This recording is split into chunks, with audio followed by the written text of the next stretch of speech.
পাইনি। যে আমি 5 তারিখ থেকে 6 তারিখ বিকেলে আমি লাশটা পেয়েছি, তাতে আমার অস্থিরতা, আমার সেই অপেক্ষা কতটা ভয়ঙ্কর ছিল। কিন্তু এই মানুষগুলো একটা বছর হয়ে গেল, আজ পর্যন্ত তার লাশটা বাড়িতে নিতে পারে নাই। এর থেকে বড় দুঃখ আমাদের আর কিছু হতে পারে না। আমরা আসলে সব জায়গা দিক থেকে, সব দিক থেকে আমরা ব্যর্থ হয়ে গেছি। কতগুলো লাশ এদের গণকবর দেওয়া হয়েছে। আমার সন্তানকে একটা রাতের অপেক্ষায় আমি অস্থির হয়ে গেছিলাম যে হয় জীবিত হয় মৃত, আমার সন্তান যেন আমার বুকে আমি ফিরে পাই। কিন্তু এখনো যে মা বাবা গুলো, তাদের স্ত্রীগুলো তাদের লাশগুলো পায় নাই, তাদের মনের অবস্থাগুলো কি হচ্ছে, এই সরকার কি কাজ করতেছে।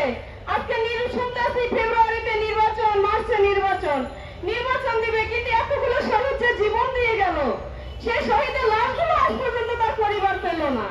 তো তাহলে সরকার কি কাজ করলো একটা বছরে? একটা বছর লাশগুলোই বুঝে দিতে পারলো না, একটা বছরে শহীদদের নাম গেজেটভুক্ত করতে পারলো না, একটা বছরে কোন দপ্তর সংস্কার করতে পারলো না, কিন্তু নির্বাচন দেওয়ার জন্য প্রস্তুত হয়ে আছে। কিন্তু এই শহীদদের এই যে আত্মত্যাগ, 2 দিন পর কি আমার সন্তানরা আবার জীবন দিবে, আবার রাস্তায় নামবে? এই বাংলাদেশকে প্রতিষ্ঠিত করে সুন্দর একটা বাংলাদেশ গড়ে তুলে তারপর নির্বাচন দিলে আমরা শহীদ পরিবার আমরা খুশি হতাম। কিন্তু সরকার আমাদের দিকে নজর দিচ্ছে না, আমাদের শহীদদের দিকে নজর দিচ্ছে না। যাদের বিনিময়ে বাংলাদেশ নতুন করে পেল, তাদের সন্তানরাই স্বীকৃতি পাচ্ছে না, তাদেরকে গেজেটভুক্ত করা হচ্ছে না। তাহলে কিসের নির্বাচন দিবে? নির্বাচন যদি দিবে ঠিক আছে, হয়তোবা তাদের যোগ্যতা নাই বিধায় নির্বাচন দিবে। তাদের যোগ্যতা যদি থাকতো, তারা সবকিছু সংস্কার করত, আমাদের লাশগুলো তাদের পরিবারে বুঝিয়ে দিত। তাদের যদি যোগ্যতা থাকতো, সবকিছু সংস্কার হতো। সংস্কারের নামে তাল বাহানা করতো না, বিচারের নামে তাল বাহানা করতো না, আসামিকে জামিন দিয়ে দিত না। তাহলে এত কিছু তাদের যোগ্যতা নাই বিধায় তারা হয়তো এত কিছু করেছে। তারা এই নির্বাচনের জন্য প্রস্তুত নিয়েছে যে আমরা তো পারতেছি না, আমাদের ছেড়েই যেতে হবে।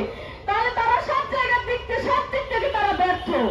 তাহলে তারা যদি এত কিছুই করে, তাহলে আমাদের সন্তান জীবন দিয়ে তাদের চেয়ারগুলো বসিয়ে দিয়ে গেল, তাদেরকে খালি চেহারা দেখার জন্য যে অমুক প্রতিষ্ঠা হয়েছে, তমুক প্রতিষ্ঠা হয়েছে, ওর প্রতিষ্ঠার নাম করার জন্য কি আমাদের ছেলেরা জীবন দিয়ে গেছিল?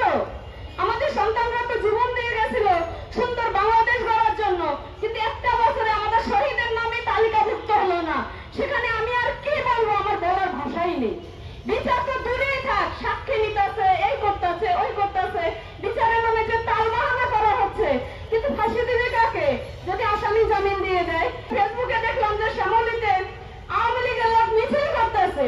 তাহলে এই সরকার কি করতেছে? এই সরকার থাকাকালীন এখনো আওয়ামী লীগের লোক যদি মিছিল করে, তাহলে সেই জায়গা থেকে তো সরকার ব্যর্থ। কিন্তু আমাদের সন্তানদের অনেক বড় আশা আকাঙ্ক্ষা ছিল ডক্টর ইউনূস স্যারকে নিয়ে, যে না উনি হয়তো আমাদের সন্তানদের মূল্যায়ন বুঝবে, উনি হয়তো ছাত্রদের মূল্যায়ন বুঝবে, এই দেশটাকে সুন্দর করে গড়ে তুলবে।